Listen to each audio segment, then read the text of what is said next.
What's poppin', YouTube? Oh, what's that? Where did this map come from? Oh, geez. Well, I don't know. But this video is not about that. No, not by any means. This video is an updated deck profile. That's right. We're updating the filthiest deck to ever exist, and I'm not talking about Danger Dark World FTK. I'm, of course, talking about Altergeist. Yeah, after facing so many losses to the deck, I broke down a little while ago and decided to make it my main deck. And now, out of the big meta decks, it is the one to fall by the wayside. I believe having a grand total of 0 tops in the latest YCS. Well, honestly, because it's the easiest to predict. Everyone knows how to side against it. It's a bit of a one-trick pony. All that being said, it did get a good bit of support. Not necessarily in the form of, main or extra deck monsters, but in trap and spell support, indirectly, of course. So, with all that being said, I did go ahead and make the most complete and most competitive, in my opinion, version of this deck, despite me not having the most luck with it, but that's just what it's like being thick, my guys. If you're me and there's a brick to draw, you're gonna draw that brick. But that's not to say this is a bad build or anything. Let's just go ahead and get right into it, okay? Alright, thick boys, for the main deck, we are of course going to lead off with triple Altergeist Marionetter. I'm coming to find out this is probably the least valuable of the Altergeist monster lineup. You normal summon it, you have to normal summon it to get this effect, and you get to set an Altergeist spell, or trap, directly to the field. Well, you're kind of having to stall at that point, and it's not doing a whole lot to get you to your most important monster, unless you already have it in hand, really. And that most important monster is, of course, triple Altergeist Multi-Faker. Has yet to get hit on the ban list. Who's to say if it ever will or won't at this point, because the deck is kind of fallen by the wayside as far as the meta is concerned. But this is definitely the best main deck monster you could have. You activate a trap card, you get to special summon it. When it's special summoned, you summon another Altergeist monster directly from your deck. We'll get to which monster that one is generally always going to be here in a second, but before that, we want to talk about the triple Altergeist THICC. Right? That's our level 1 Altergeist monster. And he's very or she, rather, they're all females, I believe. She is pretty handy, to say the least. Going first, she's great. Going second, she's great. If you go first, you're going to normal summon her. She's going to be your normal summon target way over Marionetter, trust me on this one. And you're just going to immediately link her away for a Link Karibo, and then you'll use a graveyard effect to search out your Multi-Faker. And she gets everything started. And then you set your traps, and the next turn you flip them up, summon your Multi-Faker, and then you go into the Altergeist place from there. But as far as your Multi-Faker target is concerned, you're going to run the 2 Altergeist Sequitas, right? This is the card that makes the deck so hard to deal with. Quick effect, you bounce an Altergeist card you control back to your hand, you bounce something that your opponent's bounce back to their hand. That could be an extra deck monster, that could be anything. It's really tough to deal with this card. That's kind of what made me want to play the deck in the first place. And the last Altergeist monster you're going to want to run is, of course, Conquery. A lot of people only run 1, I run 2. It is searchable, so I understand why people do run 1, but when your trap card numbers outnumber your monsters, you're going to want to see this a bit more often, right? It's your archetypal hand trap, kind of a battle fader, kind of a effect veiler, all in one. You got an Altergeist card, someone declares an attack, you special summon that, negate the battle, and then you get to negate a card's effect. Conquery is great, and I think running more than 1 is the best decision, especially with how often I brick. For monster hand traps, we're just going to run the 2 Ash Blossoms, still the most versatile in today's metagame. And you can't really go wrong with it. Don't want to see too much of it, because, you can only use 1 per turn. And in a deck like this, you want as few bricks as possible. Moving right along to the few spells that we do run, we are going to run the 2 new cards. Pot of Extravagance, right? Jesus Christ, there we go. Pot of Extravagance. As far as the extra deck is concerned, in Altergeists, you're going to run, well, use rather, just a select few, namely your Hextias, and every now and again, your Prime Banshees. Very rarely you're going to go into Kidoga, and then the rest of the cards, besides, Link Kuriboh, who really cares about. So, very rarely are you going to banish cards that you need off of Pot of Extravagance, and then getting that plus, that could really be the difference between, you winning and losing a duel in a slower trap-based deck, right? And then the only other spell card we're going to run is the 2 copies of Secret Village of the Spellcasters. Locking your opponents out of spell cards is still great. It's great for the, the Sky Striker matchup. It's great for the, it's still kind of great for the Thunder Dragon matchup, really. But moving right along to the bulk of the deck, which is, of course, going to be trap cards. For the archetypal traps, we're going to run the 2 Manifestation, basically your archetypal Monster Reborn, or Call a Haunted, rather, because it is a trap.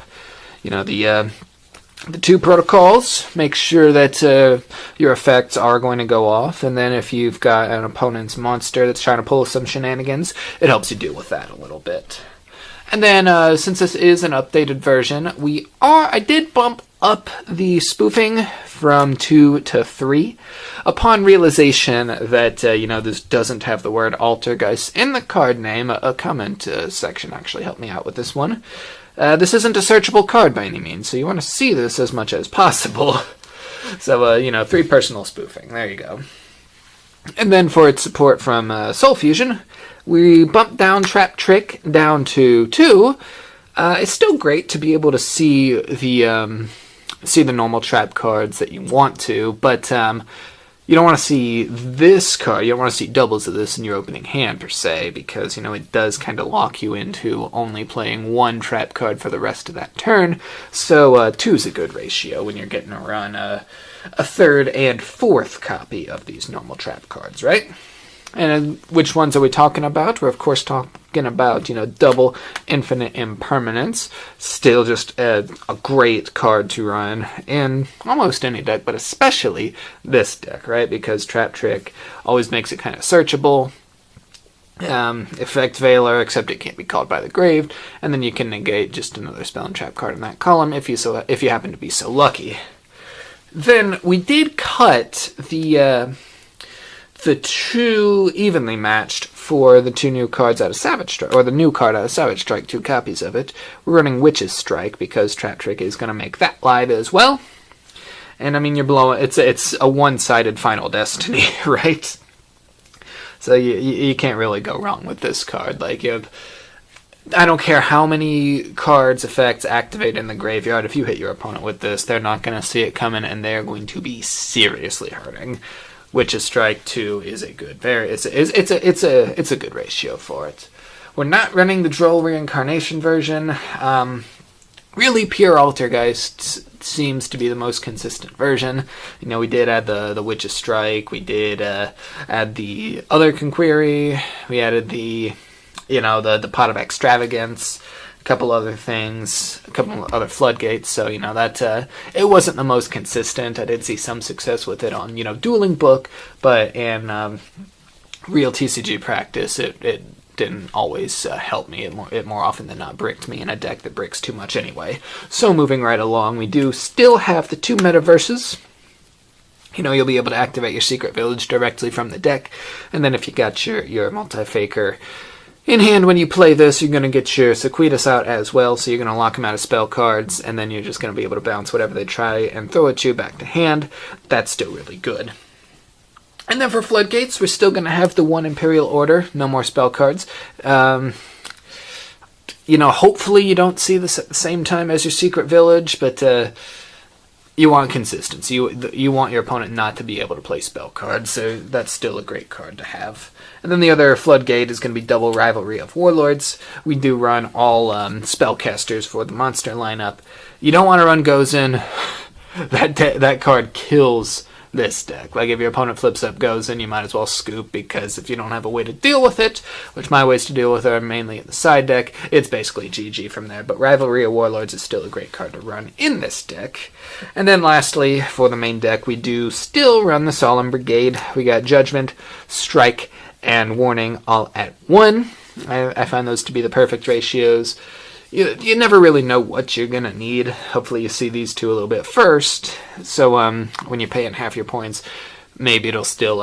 you don't want to see this one first, because if you're paying half your points and you're running these, that's going to leave you with significantly fewer than if you played these first and then that, right?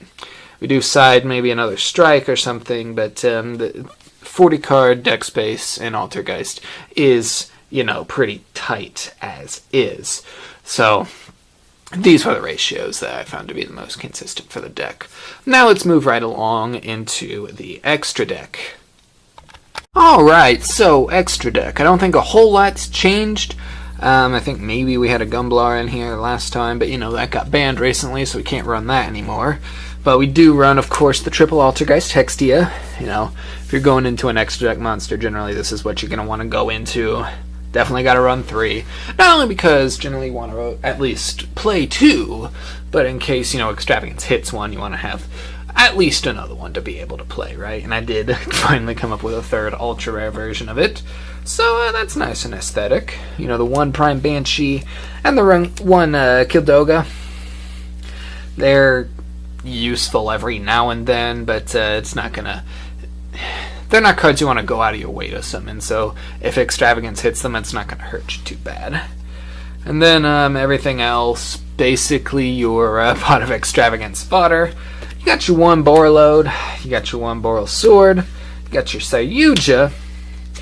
You got your Summon Sorceress. Everything is 1 type in this deck, Spellcaster, so that helps out a bit. Trisbania, good for spell and trap card decks. Except this one, I've come to realize can hurt you as well. You're blowing up your back row as well, and your opponent's only taking damage for what they are cards that were destroyed, not your cards as well. Use sparingly. Nightmare Unicorn, Phoenix, Cerberus, and Mermaid, because Ibly is still a thing. You want to have a response for that. And then I guess that's got it for your Extravagance fodder. Then, of course, your Link Karibo. So you've got a link target for Meluseek. That's got it for the extra deck. Now let's get on into this altered side deck a little bit.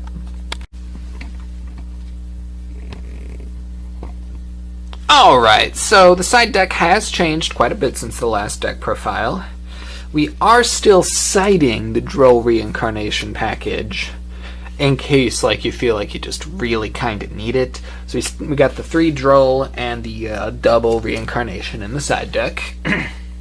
We do have the 3rd Trap Trick, in case you're not seeing enough Impermanence or Witch's Strike. And then, we did side out the Evenly Matched, because come to realize going first and you draw your Evenly Matched, you are never going to resolve it. It ends up being a brick, because you're basically setting your entire hand. And then, at that point, your opponent is never really going to have control over more cards than you do, so this is not great going first, so you want to side it. Then the 3rd Witch's Strike, in case you're not blowing them up enough. A 2nd Solemn Strike, in case their monster lineup's just it's just pretty problematic, and you need to deal with it. You got a counter trap that's good for it. A 2nd copy of it, rather. Anti-Spell Fragrance, 3 copies of it. In case the Imperial Order and the Secret Village just aren't getting the job done for you, and they've just got really problematic spell cards. Maybe if you're playing Pendulums or something, and that's really what you need to stop. You'll want to play your Secret Village, your Imperial Order, and your Anti-Spell Fragrance, just making sure nothing happens. And then your answer to Gozen match is going to be double Heavy Storm Duster. Really, that's going to be your biggest target, is Gozen match, because that's really the one card that's going to really auto-defeat this deck, is Gozen match. We can get rebooted and hit 1 trap card that we try to play and still be just fine, especially since that card lets you set another one. But if you get Goes and Match and you don't have an answer for it, all these Altergeist cards are different attributes, so that really, really hinders what you're able to do. Regardless, that has been our updated version of the Altergeist deck for this, February 2019 format. Let me know in the comments what you guys think, if there's any differences that you might make. And more deck profiles to come, more Smash Bros. Videos to come. There's one deck profile in particular I am so excited to finally be able to get out for you guys. But until then, I want you guys to promise me that you'll stay thick for me. Extra thick!